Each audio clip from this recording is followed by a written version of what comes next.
सोचिए, अगर एक फार्मर को उसकी जमीन, उसकी मिट्टी और उसकी फसल के हिसाब से मोबाइल पर पर्सनलाइज्ड एडवाइस मिले, कितना फर्टिलाइजर डालना है, कौन सी क्रॉप बेहतर होगी और उसका खर्चा कैसे कम होगा, ये कोई फ्यूचर की टेक्नोलॉजी नहीं है। मध्य प्रदेश में इस पर काम हो चुका है और इस डिजिटल रेवोल्यूशन के पीछे जिस आईएएस ऑफिसर का दिमाग था, वही ऑफिसर अब मध्य प्रदेश के नए चीफ सेक्रेटरी बन गए हैं। लेकिन सवाल है, कौन है अशोक बर्नवाल और क्यों उन्हें एमपी के सबसे केपेबल एडमिनिस्ट्रेटर्स में से एक माना जाता है। नमस्कार, मैं हूं भक्ति कोठारी और आप देख रहे हैं इंडियन मास्टरमाइंड्स। आज हम बात करेंगे एक ऐसे आईएएस ऑफिसर की जिन्होंने एग्रीकल्चर से लेकर हेल्थ, फॉरेस्ट और गवर्नेंस तक हर सेक्टर में अपनी अलग पहचान बनाई। अशोक बर्नवाल 1991 बैच के आईएएस ऑफिसर हैं, मध्य प्रदेश काडर से। इंटरेस्टिंग बात यह है कि उनका बैकग्राउंड इंजीनियरिंग बैकग्राउंड का है। उन्होंने माइनिंग इंजीनियरिंग में बीटेक किया और उसके बाद पब्लिक पॉलिसी एंड मैनेजमेंट में पोस्ट ग्रेजुएट डिप्लोमा भी किया। इंजीनियरिंग ने उन्हें सिस्टम समझाना सिखाया और पब्लिक पॉलिसी ने उन्हें बताया कि उन सिस्टम्स को लोगों के लिए कैसे काम करवाना है। शायद इसी वजह से उनका अप्रोच हमेशा टेक्नोलॉजी और गवर्नेंस को साथ लेकर चलने का है।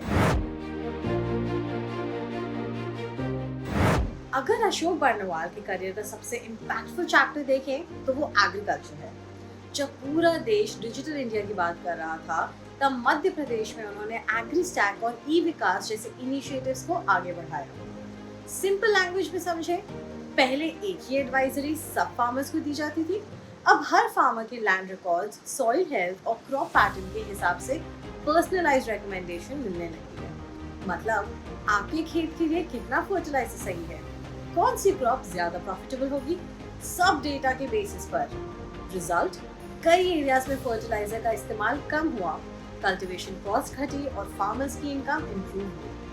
बर्नवाल का मानना है कि फ्यूचर का एग्रीकल्चर गेसवर्क से नहीं, डेटा से चलेगा।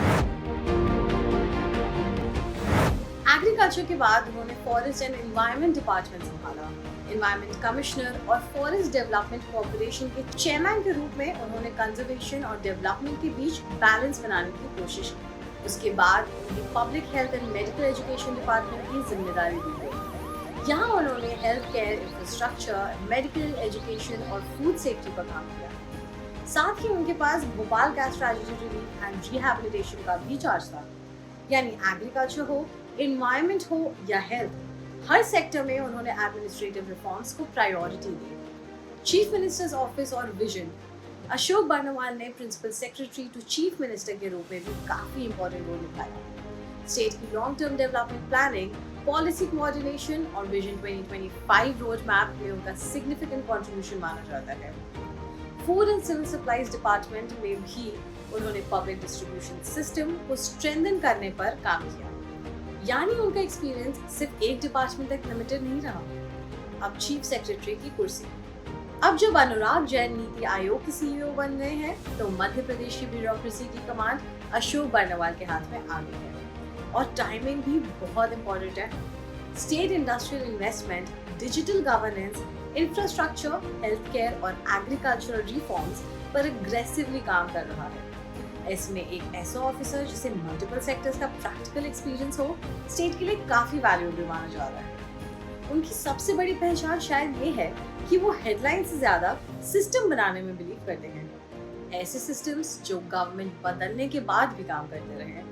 एक अच्छा एडमिनिस्ट्रेटर सिर्फ फाइल्स क्लियर नहीं करता, वो ऐसे इंस्टीट्यूशंस बनाता है जो सालों तक लोगों की जिंदगी बेहतर बनाते हैं। अशोक बर्नवाल की जर्नी भी कुछ ऐसी ही रही, इंजीनियरिंग से गवर्नेंस तक और डिजिटल एग्रीकल्चर से मध्य प्रदेश की चीफ सेक्रेटरी बनने तक। आपको क्या लगता है, क्या टेक्नोलॉजी और डेटा ड्रिवन गवर्नेंस ही इंडियन ब्यूरोक्रेसी का फ्यूचर है? अपनी राय कमेंट्स में जरूर बताइए। वीडियो पसंद आया हो तो लाइक करिए, शेयर करिए और इंडियन मास्टरमाइंड्स को सब्सक्राइब करना बिल्कुल मत भूलिए। मैं हूं भक्ति कोठारी, मिलते हैं अगले वीडियो में एक और इंस्पायरिंग स्टोरी के साथ। धन्यवाद।